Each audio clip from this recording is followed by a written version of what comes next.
Assalamualaikum warahmatullahi wabarakatuh. Perkenalkan, kami dari kelompok 6 yang beranggotakan saya sendiri yaitu Koko Fadlilah Nurendra Putra dengan NIM 2010 511081. Selanjutnya ada Yasin Tala Jopin Ariska Korputi dengan NIM 2010 511091. Dan terakhir ada Muhammad Gozi Atamimi dengan NIM 2010 511092. Hari ini kelompok kami akan mempresentasikan laporan proyek akhir mata kuliah Praktikum Algoritma dan Programan 2, yang dimana kami mengerjakan dari situs toki.id dengan problem nomor 4A dan juga 5C.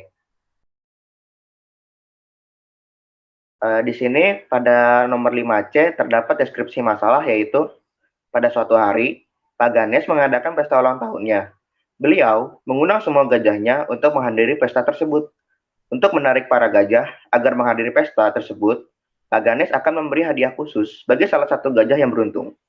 Cara mengetahui gajah yang mana yang akan mendapat hadiah adalah sebagai berikut. Pak Ganes akan memilih 3 bilangan A, B, dan C. Setiap gajah yang hadir akan mendapatkan nomor yang menunjukkan nomor urut kedatangannya.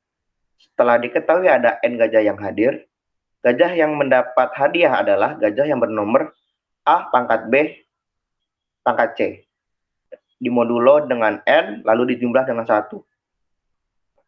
Pak Ganes akan memilih bilangan A, B, dan C sedemikian, sehingga perhitungan A pangkat B pangkat C pasti terdefinisi sebagai bilangan bulat.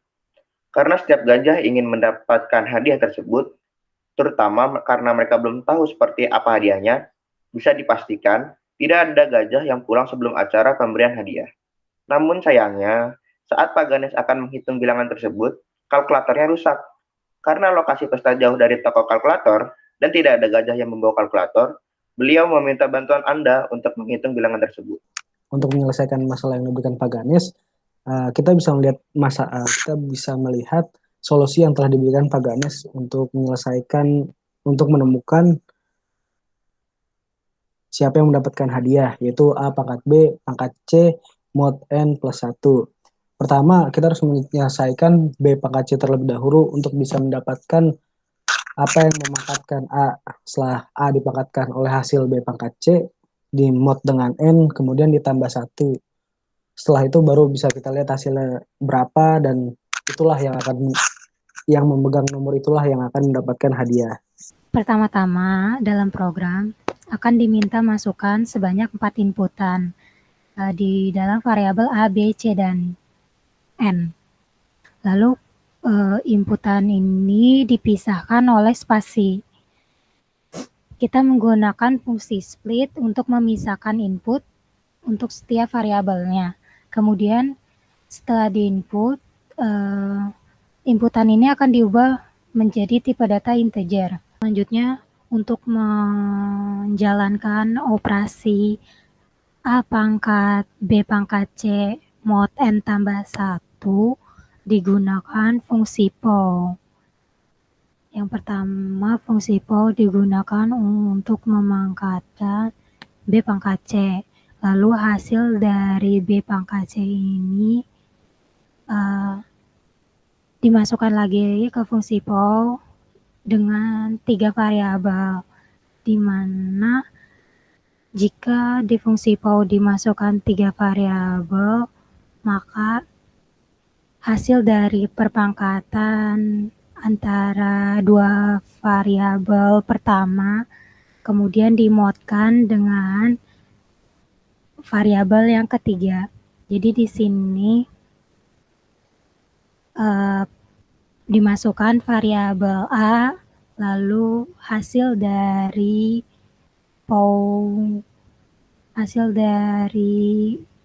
B pangkat C, kemudian juga N.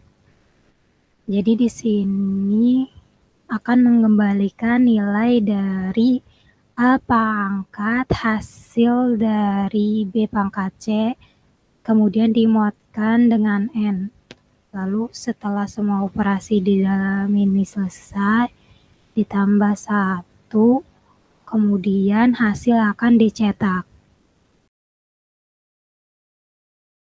Untuk nomor part A, yaitu refleksi matriks, di sini Pak Dengklek mempunyai masalah yaitu pada Engkle mempunyai dua buah matriks berukuran n kali n, dan kita harus memeriksa apakah hubungan dari kedua matriks tersebut, apakah itu identik reversisional, atau tidak identik sama sekali.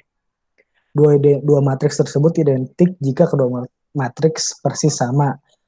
Dua matriks tersebut identik reversisional jika salah satu dari pencerminan dari matriks yang lain. Pencerminan tersebut bisa dengan sumbu vertikal, horizontal, sumbu diagonal kiri bawah, atau dengan sumbu diagonal kanan bawah. Jika tidak memenuhi semua hal itu, maka hubungan kedua matriks tersebut adalah tidak identik sama sekali.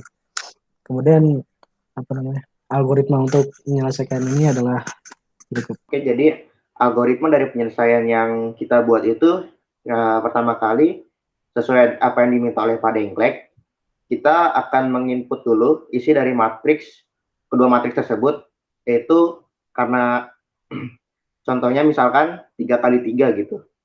Jadi ntar kita diminta untuk meminta suatu inputan ukuran matriks dengan ukuran n kali n, yang berarti ntar kita di program akan memasukkan bilangan tersebut yang dibatasi dengan spasi.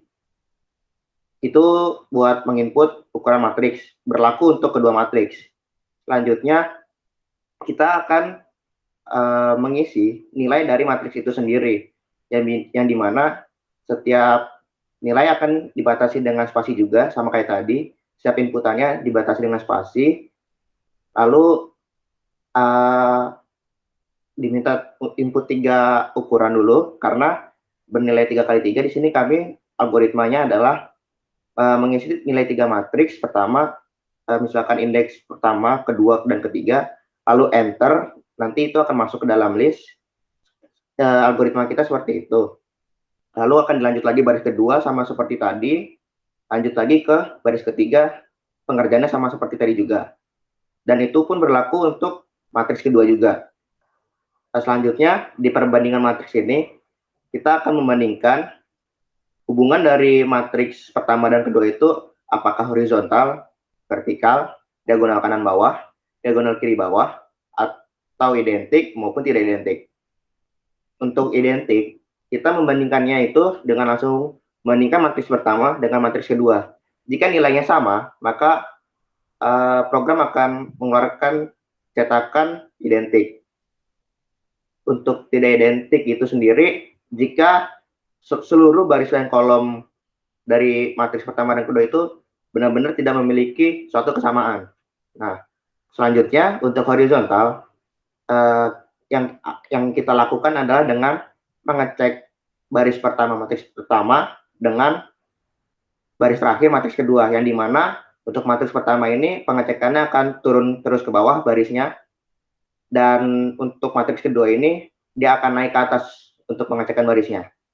Selanjutnya untuk vertikal, pertama kali yang akan kita lakukan adalah dengan mentranspose dari kedua matriks ini. Setelah itu, cara membandingkannya pun sama dengan cara yang tadi sebelumnya horizontal, yaitu matriks pertama, baris pertama dibandingkan dengan baris terakhir matriks kedua. Caranya pun juga sama tadi, untuk matriks pertama akan terus menurun ke bawah barisnya, dan yang matriks kedua akan naik ke atas untuk setiap barisnya. Yang selanjutnya adalah untuk membandingkan apakah matriks tersebut diagonal kanan bawah atau diagonal kiri bawah. Untuk diagonal kanan bawah sendiri, yang kami lakukan adalah dengan membandingkan matriks pertama dengan transpose matriks kedua. Jika hasil perbandingannya itu matriks pertama dengan matriks kedua itu sama, maka program akan mengeluarkan cetakan diagonal kanan bawah. Nah, selanjutnya untuk diagonal kiri bawah, yang kami lakukan adalah dengan membandingkan baris pertama hingga akhir dari matriks pertama dengan kolom terakhir hingga pertama dari matriks kedua. Akan tetapi kolom ini dibacanya dari bawah ke atas. Jika semua perbandingannya itu juga sama, maka hasil cetakannya atau outputnya akan diagonal kiri bawah. Oke, pertama dalam program disiapkan variabel J1, J2, variabel bertipe list untuk menampung matriks. Lalu selanjutnya Program akan menjalankan fungsi inputan untuk menginput ukuran matriks dengan diwakilkan oleh variabel N1 dan N2. Di sini gunakan fungsi input dan juga fungsi split untuk memisahkan setiap variabel. Lalu hasil inputan akan dimasukkan ke dalam fungsi input, di mana fungsi input ini ada parameter, dua parameter. Parameter pertama bertipe list, variabel bertipe list, yang kedua variabel bertipe integer. Di fungsi dari fungsi list ini sendiri, fungsi input ini sendiri digunakan untuk menginput setiap indeks dalam matriks. Di sini digunakan fungsi perulangan dan mengembalikan nilai setiap indeks pada setiap indeks yang diinput yang disimpan ke dalam list. Hal itu berlaku juga untuk menginput ukuran dan juga indeks matriks yang kedua. Selanjutnya, variabel F1 dan F2 untuk menyimpan hasil transpos dari matriks pertama dan juga yang kedua, di mana di dalam fungsi transpos ini berfungsi untuk mentransposkan matriks baris menjadi kolom, kolom menjadi baris. Di sini pertama-tama dalam fungsi transpos disiapkan variabel bertipe list untuk menampung hasil transpos, terus kemudian digunakan digunakan perulangan untuk mentranspos setiap baris menjadi kolom dan kolom menjadi baris yang kemudian disimpan ke dalam variabel F dan mengembalikan nilai transpos itu tersebut. Ya, selanjutnya ada untuk membandingkan matriks pertama dengan matriks kedua. Di baris ke-46 ini terdapat if J1 sama dengan J2, jika nilainya benar, hasil akan bernilai identik, yang dimana ini adalah untuk membandingkan matriks pertama. Jika nilainya sama persis dengan matriks kedua, maka hasil akan bernilai identik. Selanjutnya, jika nilai tersebut salah, akan berlari ke else, yang dimana pertamanya akan menjalankan if middle dengan parameter J1 dan juga J2. Nah, di fungsi middle itu sendiri, karena parameternya J1 dengan J2, yang berarti pertama kali Y akan terinisialisasi dengan panjangnya J1, yang berarti panjangnya itu adalah 3. Selanjutnya terdapat perulangan for, yang dimana I akan memiliki range-nya Y, yaitu 3. Lalu dilanjut dengan logika if, yang dimana jika matriks pertama pada indeks I tidak sama dengan matriks kedua, indeksnya adalah Y dikurang 1 dikurang I. Jika nilai tersebut salah, maka dia akan return false dan akan lanjut ke perulangan yang kedua tadi, yang di bawahnya if middle. Nah, ini maka dia akan berlanjut ke elif middle V1, V2. Tapi jika di fungsi tadi bernilai true, maka hasil akan tercetak horizontal. Jika false, yang sebelumnya sudah saya jelaskan tadi, dia akan berlari ke middle V1, V2, yang dimana yang menjadi perbedaan dengan middle sebelumnya, parameternya ini menggunakan V1 dan V2, yang dimana V1 dan V2 itu adalah transpos dari matriks J1 dan juga J2. Untuk pengecekannya pun juga sama, seperti yang sudah saya jelaskan sebelumnya tadi pada fungsi middle. Jika nilainya false, dia akan lari lagi ke nilai else berikutnya, yaitu untuk mengecek ke diagonal. Namun jika dia bernilai true, maka hasil akan bernilai vertikal. Terakhir, matriks akan dibandingkan dengan fungsi diagonal, yang mana akan mengambil parameter J1 dan J2 yang merupakan matriks pertama dan matriks kedua. Fungsi diagonal ini akan membandingkan tiga hal, yaitu diagonal kanan bawah, diagonal kiri bawah, atau tidak identik. Pertama, diagonal kanan bawah. Diagonal kanan bawah akan membandingkan matriks pertama dengan hasil transpos matriks kedua. Jika keduanya sama persis, maka kedua matriks tersebut memiliki hubungan diagonal kanan bawah yang kemudian akan dikembalikan dan dicetak. Tapi jika matriks tersebut bukan diagonal kanan bawah, kita akan mengecek diagonal kiri bawah. Cara mengecek diagonal kiri bawah itu menggunakan dua perulangan yang akan membaca baris pertama dari matriks pertama dan kolom terakhir dari baris terakhir yang dibaca dari bawah ke atas. Di sini kita akan membandingkan setiap indeks di baris dan kolom tersebut.